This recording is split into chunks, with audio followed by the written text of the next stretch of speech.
Hello दोस्तों, स्वागत है आपका एंटोरा एकेडमी में। आज हम इस वीडियो में इकोनॉमी के एक टॉपिक को डिस्कस करने वाले हैं। फ्लिपकार्ट से रिलेटेड टॉपिक है। या हाल ही में आरबीआई ने फ्लिपकार्ट को एनबीएफसी लाइसेंस प्रदान किया है। भारत की सबसे बड़ी ई कॉमर्स कंपनियों में से एक फ्लिपकार्ट को अब आरबीआई से एनबीएफसी का लाइसेंस मिल गया है। इसका मतलब क्या है? यानी अब लोग फ्लिपकार्ट से सीधे लोन भी ले सकेंगे। आइए इसी टॉपिक के बारे में डिस्कस करते हैं और जानते हैं सभी इंपॉर्टेंट फैक्ट्स के बारे में इस टॉपिक से रिलेटेड। इसमें हम क्या क्या जानेंगे? सबसे पहले इसके मेन फैक्ट्स क्या क्या हैं वो जानेंगे। उसके बाद एनबीएफसी लाइसेंस प्राप्त करने की शर्तें कौन कौन सी होती हैं। फ्लिपकार्ट कौन कौन सी फाइनेंशियल सेवाएं प्रदान करता है, इसका महत्व क्या है, एनबीएफसी लाइसेंस प्राप्त करने का महत्वपूर्ण कीवर्ड्स के बारे में जानेंगे। फ्लिपकार्ट के बारे में जानेंगे। ई कॉमर्स कंपनी क्या होती है, आरबीआई के बारे में जानेंगे। गैर बैंकिंग वित्तीय कंपनी क्या होती है उसके बारे में जानेंगे, तथा एनबीएफसी और बैंक के बीच अंतर क्या है इसके बारे में जानेंगे। ये सभी टॉपिक्स, ये सभी पॉइंट्स हैं जिनके बारे में हम इस वीडियो में समझेंगे और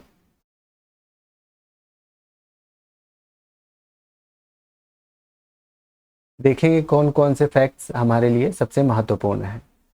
तो स्टार्ट करते हैं। सबसे पहले जानते हैं इसके इंपॉर्टेंट फैक्ट्स के बारे में। सबसे पहले जानते हैं फ्लिपकार्ट अब भारत की पहली ई कॉमर्स कंपनी बन गई है जिसे आरबीआई ने एनबीएफसी का लाइसेंस प्रदान किया है। यह license Flipkart finance private limited को मिला है। यह एक गैर जमा लेने वाली एनबीएफसी है, यानी ये जनता से पैसे जमा नहीं कर सकती। अब फ्लिपकार्ट अपने ग्राहकों और विक्रेताओं को सीधे लोन और क्रेडिट सुविधा दे सकेगी। पहले फ्लिपकार्ट ने एक्सिस बैंक, आईडीएफसी फर्स्ट जैसी कंपनियों के साथ साझेदारी की थी, लेकिन अब खुद एनबीएफसी बन चुकी है। अब फ्लिपकार्ट सीधे ग्राहकों और विक्रेताओं को लोन प्रदान कर सकेगी। ये थे इसके महत्वपूर्ण facts.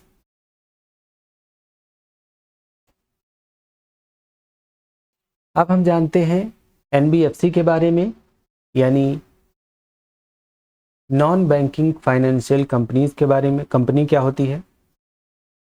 Non banking financial company यह आरबीआई अधिनियम 1934 के अंतर्गत एक वित्तीय संस्था होती है जो बैंक की तरह लोन, लीजिंग, निवेश जैसे काम करती है। एनबीएफसी दो प्रकार की होती है, जमा लेने वाली और जमा न लेने वाली, यानी नॉन डिपॉजिट टेकिंग। फ्लिपकार्ट को जो लाइसेंस मिला है वह जमा न लेने वाली एनबीएफसी का मिला है। 1997 से आरबीआई ने नए जमा लेने वाले एनबीएफसी को लाइसेंस देना बंद कर दिया है। अब सिर्फ जमा न लेने वाली एनबीएफसी को लाइसेंस दिया जाता है। अब हम जानते हैं एनबीएफसी लाइसेंस प्राप्त करने की शर्तें क्या होती हैं। एनबीएफसी लाइसेंस प्राप्त करने के लिए कंपनी को कंपनी एक्ट 1956 या 2013 के एक्ट के तहत पंजीकृत होना चाहिए और उसके पास कम से कम 10 करोड़ की नेट ओन्ड फंड होनी चाहिए। यह एनबीएफसी लाइसेंस प्राप्त करने की शर्तें हैं। अब हम जानते हैं एनबीएफसी यानी नॉन बैंकिंग फाइनेंशियल कंपनी और बैंक के बीच क्या अंतर होता है। एनबीएफसी डिमांड डिपॉजिट जैसे सेविंग्स अकाउंट या करंट अकाउंट स्वीकार नहीं करती है। ये पेमेंट और सेटलमेंट सिस्टम का हिस्सा नहीं होती, इसलिए चेक भी जारी नहीं कर सकती हैं।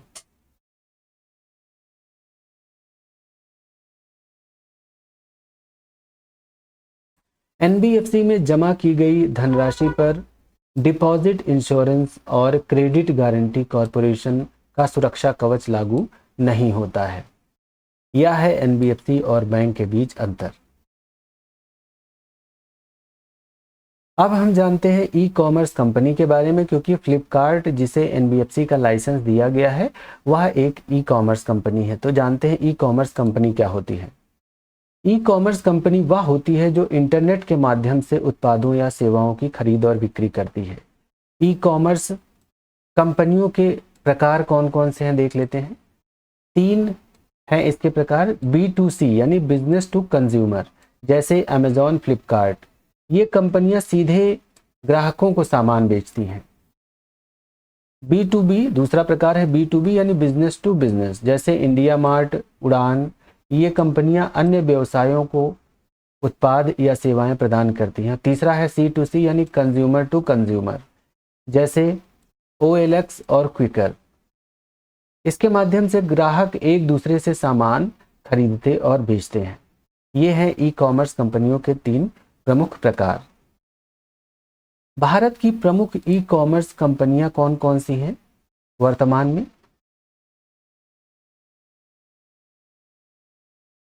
कई सारी कंपनियां हैं, लेकिन उनमें 3 प्रमुख हैं, जैसे अमेजॉन इंडिया जो कि सबसे बड़ा ऑनलाइन रिटेलर है, फ्लिपकार्ट जिसको एनबीएफसी का लाइसेंस दिया गया है, इसकी इंडियन मार्केट में मजबूत पकड़ है, और मीशो। यह सोशल कॉमर्स में अग्रणी है, खासकर छोटे विक्रेताओं के लिए। ई कॉमर्स कंपनियां न केवल उत्पाद बेचती हैं बल्कि लॉजिस्टिक्स, पेमेंट गेटवे और कस्टमर सर्विस जैसी सेवाओं का भी संचालन करती हैं। ई कॉमर्स कंपनी को जानने के बाद अब हम जानते हैं फ्लिपकार्ट के बारे में, क्योंकि फ्लिपकार्ट भी एक ई कॉमर्स कंपनी ही है। फ्लिपकार्ट जिसकी स्थापना वर्ष 2007 में सचिन बंसल और बिन्नी बंसल द्वारा की गई थी, जो आईआईटी दिल्ली के पूर्व छात्र रह चुके हैं। मुख्यालय इसका कहाँ है, वर्तमान में सिंगापुर, और जल्द भारत में स्थानांतरण की योजना है। इसके सीईओ कल्याण कृष्णमूर्ति हैं। इसका स्वामित्व वॉलमार्ट के पास है। 2018 में $16 अरब में 77% हिस्सेदारी खरीदी थी इसने। अब फ्लिपकार्ट के द्वारा इसके माध्यम से कौन कौन सी फाइनेंशियल सर्विस एक्स्ट्रा प्रदान की जा सकती है। इसके माध्यम से अब बाय नाउ पे लेटर जैसी सुविधा अब सीधे फ्लिपकार्ट द्वारा दी जा सकेगी। छोटे व्यवसायों, विक्रेताओं को भी ऋण देना संभव हो सकेगा। ऐप और फिनटेक प्लेटफॉर्म सुपर मनी के माध्यम से लोन मिल सकेगा। अब जानते हैं इस कदम का क्या महत्व है। भारत में ई कॉमर्स और फिनटेक के संगम का यह बड़ा उदाहरण है। डिजिटल क्रेडिट सेवाओं का विस्तार बिना बैंक के झंझट के लोन के होगा। एफडीआई और फिनटेक नवाचार को बढ़ावा मिलेगा। फ्लिपकार्ट अब अपने प्लेटफॉर्म के यूजर्स को डायरेक्ट फाइनेंस मुहैया करा सकेगा। भारत के फिनटेक और ई कॉमर्स क्षेत्र में एफडीआई और इनोवेशन यानी नवाचार को बढ़ावा मिलेगा।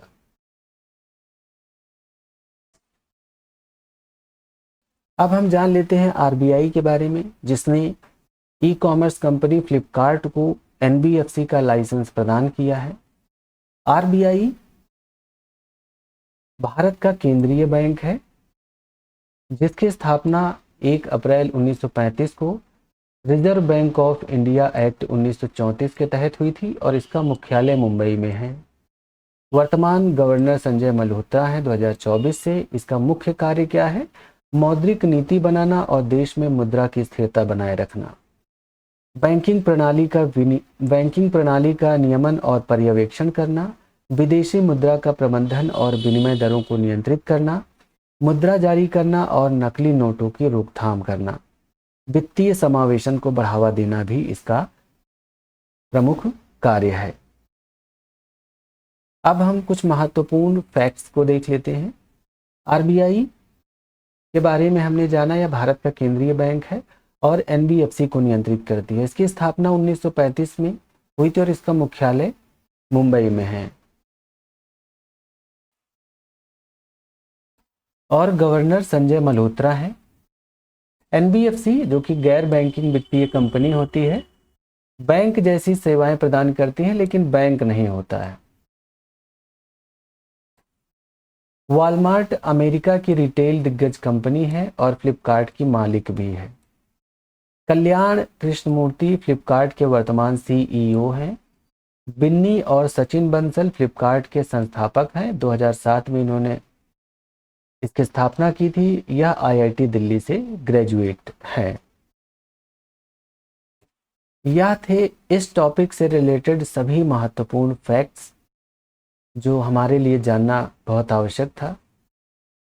फ्लिपकार्ट को एनबीएफसी का लाइसेंस दिया गया है। इसके अंतर्गत हमने इसके मेन पॉइंट्स को जाना कि फ्लिपकार्ट भारत की पहली ई कॉमर्स बनी है जिसे आरबीआई ने एनबीएफसी का लाइसेंस प्रदान किया है। इसके बाद हमने जाना एनबीएफसी क्या होती हैं, इनका कार्य क्या होता है, एनबीएफसी और बैंक के बीच क्या अंतर होता है। आरबीआई के बारे में हमने जाना, ई कॉमर्स कंपनी के बारे में जाना, उनके प्रकार क्या हैं, भारत में प्रमुख ई कॉमर्स कंपनियां कौन कौन सी हैं, फ्लिपकार्ट के बारे में जाना और